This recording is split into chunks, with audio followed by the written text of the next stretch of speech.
नमस्कार मित्रांनो, मी राजू बेंद्रे. मित्रांनो, मुख्यमंत्री माझी लाडकी बहीण योजनेचा करण्याची नवीन पोर्टल सुरू झाली आहे. आता मोबाईलच्या माध्यमातून ह्या पोर्टलवरून अर्ज करता येणार आहे. तर कोणत्या वेळेला अर्ज केला तर अर्ज सबमिट होईल?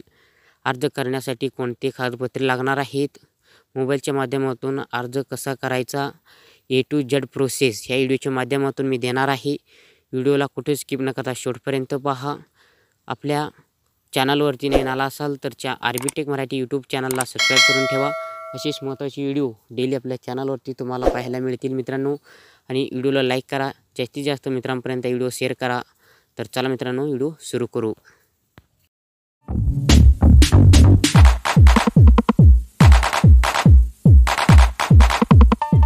मित्रांनो, फॉर्म कसा भरायचा हे आधी जाणून घ्या. कोणते डॉक्युमेंट्स लागणार आहेत, कोणत्या वेळेला फॉर्म भरला तर मंजूर होईल, अप्रूव्ड होईल, हे व्हिडिओमध्ये सांगितलं जाईल. त्यासाठी व्हिडिओ शेवटपर्यंत पहा. क्रोम ब्राउझरवरती यायचं आहे. आल्यानंतर ladkibhin.maharashtra.gov.in असं सर्च करायचं आहे. ही वेबसाईट तुम्हाला डिस्क्रिप्शनमध्ये मिळेल. ह्या वेबसाईटवरती आल्यानंतर तुम्हाला आधी साईनअप करायचं आहे. त्यासाठी खाते नाही तर खाते तयार करा ह्याच्यावरती क्लिक करायचं आहे. ह्याच्यावरती क्लिक केल्यानंतर तुम्हाला इथं महिलेचं आधार कार्डावरती जसं नाव आहे तसं इथं नाव टाकायचं आहे. त्याच्यानंतर मोबाईल नंबर टाकायचा आहे आधार कार्डला लिंक असलेला. त्याच्यानंतर पासवर्ड तयार करायचा आहे. परत एकदा पासवर्ड टाकायचा आहे. त्याच्यानंतर तुमचा ज्या महिलेचा जिल्हा आहे तो जिल्हा निवडा. त्याच्यानंतर तालुका निवडा. त्याच्यानंतर त्या महिलेचं गाव निवडा.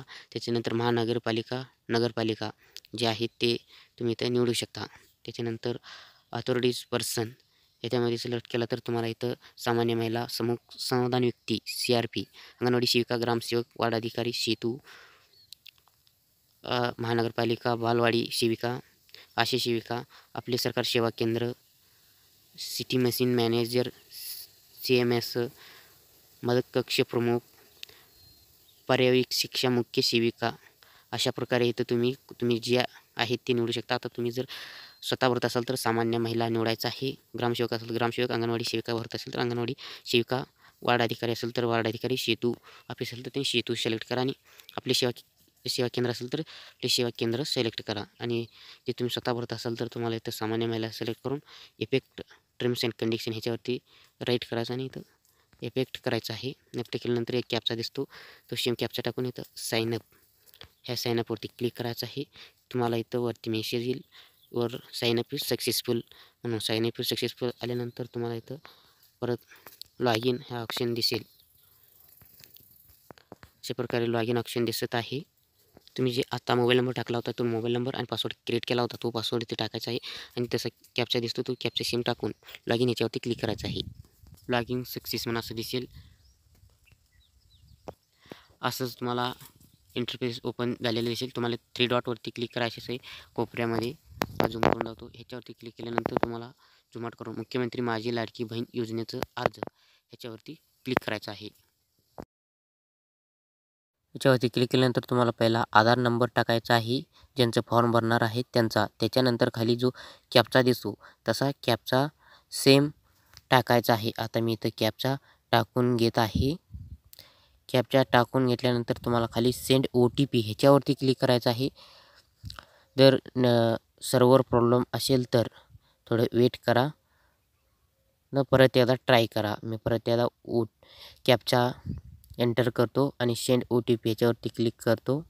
आता इथं OTP send to the mobile number link with your Aadhaar. Aadhaar नंबरला मोबाईल नंबर लिंक असणं आवश्यक आहे. नसेल तर आधार सेंटरमध्ये जाऊन करून घ्या. आणि OTP आला आहे. OTP टाकून घेतल्यानंतर व्हेरीफाय OTP ह्याच्यावरती क्लिक करायचं आहे. मी व्हेरीफाय OTP ह्याच्यावरती क्लिक केलेला आहे. व्हेरीफाय OTP झाल्यानंतर तुम्हाला पुढे फॉर्म ओपन होईल मित्रांनो. थोडंसं वेट करा, व्हेरीफाय OTP होऊन जाईल. त्याच्यानंतर तुम्हाला OTP व्हेरीफाय सक्सेसफुल दिसेल. नोंदणी अर्ज, त्या महिलेचं आधार कार्ड प्रमाण पूर्ण नाव ऑटोमॅटिक आलेलं असेल. इथं वडील किंवा पतीचं नाव, तुमचं वडील आहे का पती ते निवडा आणि तिथं पतीचं नाव टाकून घ्या. आता मी नाव टाकून घेतलेलं आहे.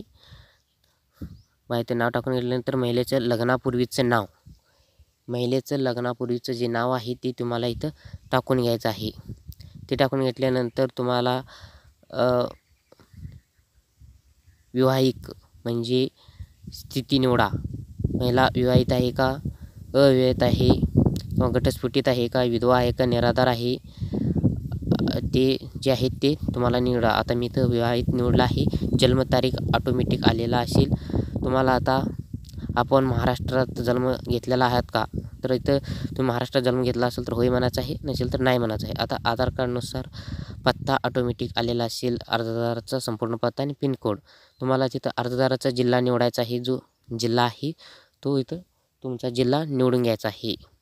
त्यानंतर तालुका, तुमचा जो तालुका कोणता आहे तो तुम्हाला तालुका निवडायचा आहे. त्यानंतर गाव, त्या महिलेचं गाव कोणतं आहे तो गाव इथं निवडून घ्यायचा आहे. आता मी इथं गाव निवडलेलं आहे. त्याच्यानंतर महानगरपालिका, नगरपालिका, तुमचं जे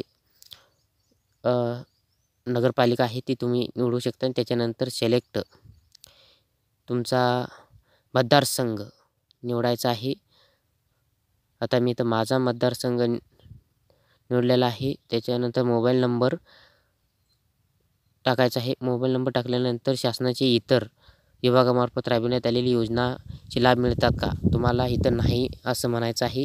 आणि अर्जदाराची बँक खाते असलेले बँकेचे तपशील म्हणजे बँकेचं पहिला संपूर्ण नाव टाकायचं आहे. त्याच्यानंतर बँक खातं नाव टाकायचं आहे. त्याच्यानंतर IFSC कोड टाकायचा आहे.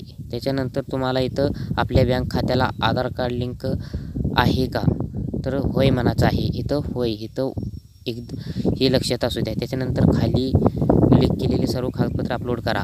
इतर तुम्हाला पहिला आदिवासी प्रमाणपत्र, जन्म प्रमाणपत्र, शाळा सोडलेला दाखला, 15 वर्षापूर्वीचं रेशन कार्ड किंवा 15 वर्ष मतदान कार्ड ह्यामधील कोणतं तरी एक अपलोड करायचं आहे. तुमच्याजवळ ह्यामधील कोणतं डॉक्युमेंट्स आहे ते ह्यामध्ये अपलोड ह्याच्यावरती क्लिक करा आणि फाईलला सबमिट करून कॅमेरामध्ये फोटो करून अपलोड करा. आणि तुम्हाला इथं वाईव फाईल ह्याच्यावरती क्लिक केलं तर तुमचा फोटो दिसेल.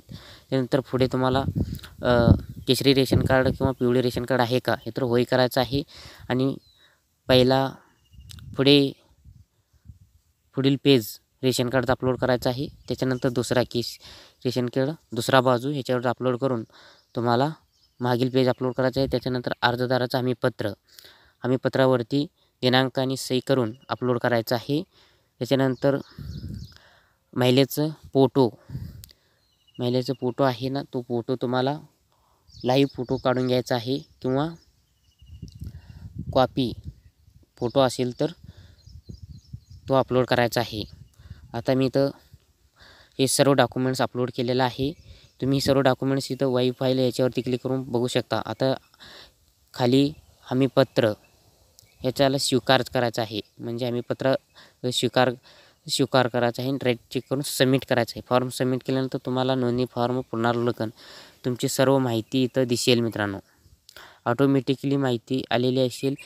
सर्व तुम्हाला एकदा चेक करायचं आहे. आणि जो कॅप्चा दिसतो तो कॅप्चा सेम तुम्हाला टाकून घ्यायचा आहे. कॅप्चा टाकून घेतल्यानंतर तुम्हाला आधी माहिती बरोबर आहे का पाहून तो कॅप्चा टाका. कॅप्चा टाकून घेतल्यानंतर इथं खाली स्क्रोल करा आणि सबमिट याच्यावरती क्लिक करा. सबमिट केल्यानंतर तुमचा फॉर्म ॲप्लिकेशन सबमिटेड असा एक ग्रीन कलरमध्ये राईट चिन्ह आला तर तुमचा फॉर्म सबमिट झालेला असेल. तर तुम्हाला तुमचं स्टेटस चेक करायचं असेल तर हे 3 डॉटवरती क्लिक करा. ह्यापूर्वी केलेले अर्ज ह्याच्यावरती क्लिक करा आणि तुम्ही जेवढे अर्ज केले असेल तेवढे ते ॲप्लिकेशन नंबर, त्यांचा फोटो, ॲप्लिकेशन स्टेटस हे सर्व दिसेल. मित्रांनो, अशा प्रकारे घर बसल्या तुम्ही मोबाईलच्या माध्यमातून अर्ज भरू शकता.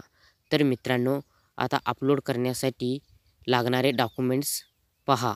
पहिलं आहे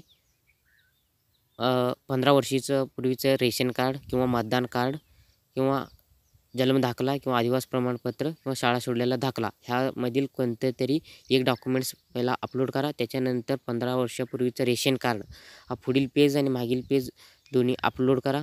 त्याच्यानंतर महिलेचं हमीपत्र प्रिंट काढून त्याच्यावरती सर्व भाग टिक करून दिनांक टाकून सही करून हा एक डॉक्युमेंट्स अपलोड करा. त्याच्यानंतर महिलेचं लाईव्ह फोटो काढून अपलोड करा.